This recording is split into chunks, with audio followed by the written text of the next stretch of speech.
Does ChatGPT recommend your competitor instead of you? I found out the hard way, and it wasn't because my product was worse. I've spent the last 5 years building Shopify apps. You get obsessed with rankings, app store positioning, SEO, and ad placement. So when I started building Get Intel, I did what I always do. I asked ChatGPT what it thought of my own category, and it named three competitors. Not me, not once.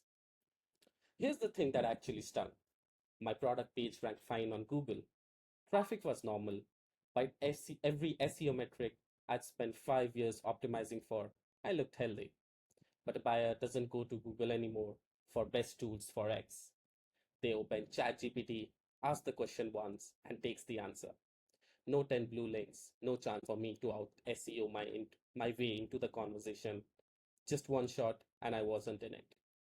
So I did the obvious thing, asked it again, differently. What's the best alternative to my category? Same three answers. Tools for my exact use case. Same three answers. Different order, but the answers were the same. That's when it clicked that this isn't a fluke, and it isn't random. ChatGPT was consistently naming the same three real competitors, every time across different phrasing of the same buyer intent, which means there was a real, checkable reason, not a bad luck, not a one off thing. Now, let me tell you why it actually happens. So, here what's actually going under the hood, because it's not magic and it's not a ranking algorithm in the SEO sense. It's completely different. When someone asks ChatGPT a buyer intent question in your category, it isn't searching the live web in real time, the way you'd see Google do something. It's drawing a mix of training data as well as for some queries, it does a live web search. And it's trying to answer with names it has high confidence, which are real, relevant, and safe to say. And the confidence comes from how often and how clearly your brand shows up associated with the exact category across the sources it trusts. Two things matter more than anything else here. First, is your brand name in content that clearly frames the question the way a buyer would ask about it? Not your homepage saying, "We are the best X." Third party mentions, comparisons, reviews, forum threads, the stuff that isn't just marketing copy. That's what ChatGPT and the other tools trust. Second, and this is also very important, are your competitors doing that more than you in the exact same category? Because this is relative. ChatGPT and any other tool will try to find which competitors or which tool has done this best in that category. I ran the check on my own category and it came back with those three real companies. ChatGPT named them consistently, not invented, not guessed.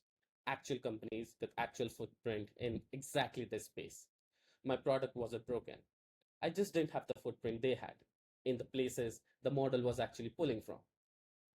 That reframes this isn't that I am not good enough. It's, do I have a presence in the spots the model trusts in this specific category at all? It's just the specific places that I need to actually be in. And if I know those spaces, I could definitely put my product and my company there. And that's how ChatGPT and these tools will start citing my company as well. So how do I actually check this now? And that is one of the interesting concepts is I go to this ChatGPT and other tools, and this is the habit that I built after, getting the first punch. And it's the same one from the last video, except now I run it specifically to check who is beating me, not just am I mentioned. So I just go to these tools and I type some of the buyer questions that they would ask. Something like, I need a booking tool for my Shopify business, which helps in gym membership. Can you suggest me one? And here it is doing the search web. So as you could see, it is naming certain competitors out here. And it's again, you would see the citations that it does as well. So it's not just a one-off thing. It's again a combination of multiple things. And it is naming all my competitors out here. There is none of my app, not my app is being put in here. And as you can see, it also ranks them, the best overall. And here I could just go in and then, check it out here. And these buyer questions are the actual ones that the prospect would type, not my product name because they don't know it. And I run them against this ChatGPT, Gemini, Perplexity. These are the ones. And the thing is, it's not just running one phrase. It's more about the intent. Here, the buyers are not asking, "I need the best booking tool." No, it's giving a specific thing. Each of the businesses, they have their own specific problems, and they run the tool by their own specific problems, not asking for a certain thing. So that's why now more than ever, it has become very important to answer specific questions within a specific industry. It is niched down very much to an exact problem rather than just putting an industry wide blog out here that we help, gyms. It won't work anymore. Thing like, we support gym membership as well, and this is how we support it. And that's how tools like ChatGPT will help you in the same. So now, I built this same thing into my product, Get Intel, because I didn't want to run this manually every day or every week by hand. ChatGPT and LLM tools, they are not the same every day or every time. If I run this command again, it would give me a different answer. So that's why we have to run it every day consistently on the same prompts and get a baseline of different data that it gives us. And if by any chance they are citing the same competitors for the next 5, 6 times, we know that these are the things that ChatGPT trusts, and we need to understand what we need to do for these. Now, what to actually do once you know, because just knowing isn't enough. You need to act on it. And here where it gets practical. Because knowing you are losing to three named competitors or your other competitors is useless without a next step. Once you know who is winning, that mention, go, look, and why. 9 times out of 10, it's not that they are a better product.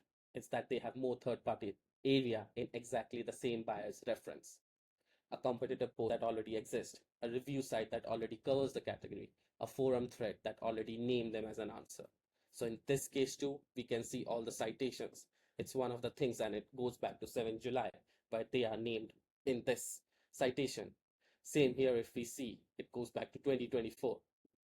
Here, if we see, it's the best booking apps done by Shopify itself, and it's the recent one. But this tool is at third spot, not first. And here, if you see, same stuff, this tool is at fourth spot. So basically, we understand these, for every prompts that we run, we do get these citations, we do get these answers, and through this, you can understand what you need to do next. It's pretty straightforward. And ultimately your job isn't to outmarket them everywhere. You cannot just outmarket your competitors. It's just to close those specific gaps, to understand where this data is coming from, what ChatGPT and other tools are trusting. And if the buyers are asking anything, like best alternative to X, a lot of times these people ask these questions as well. So if I understand, I tried using easy appointment booking, it was not good. What are the alternative best ones? So here you go. Now it is putting in this tool at first, and then there are the other tools, and this is how it's ranking. So basically, it's not very straightforward. A lot of time it's vague, and here if you see, it did not even do a web search. So can you do a web search and tell me?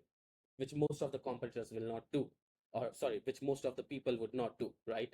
And that's how you get to know what the answer are. And here it's again citing a 2020. So basically there are different things that happens. You have to recheck it every time. This is not a one-time fix. These models update. Even the competitors, the new stuff comes in every day, and the names also shifts. So the value isn't in finding it once, it's knowing when it changes, how it changes, and how you can make sure that you are consistently put in here. And the answer lies in the citations itself, because these tools give you where they are actually citing it from. It's not a black box as of now. So now finally, if you have done it ever, or if you have actually asked ChatGPT who it recommends instead of you, that's great. But if you haven't done that, do that today, because the real questions your buyers would ask and the real brand name that they would give will help your business a lot. You might be ranking fine on Google, and still be completely invisible in the conversations that actually replacing it. And it's not that your product is bad, it's just that you haven't done enough things to help these LLMs trust your website and cite you again and again. And to put it there, I just built a free version of this exactly at getintel.ai. You do not need to sign up. It would just take about 10 minutes, and it will tell you the real names, not a guess. And lastly, what's the last thing an AI recommended in your category? And was it you? Go check it out.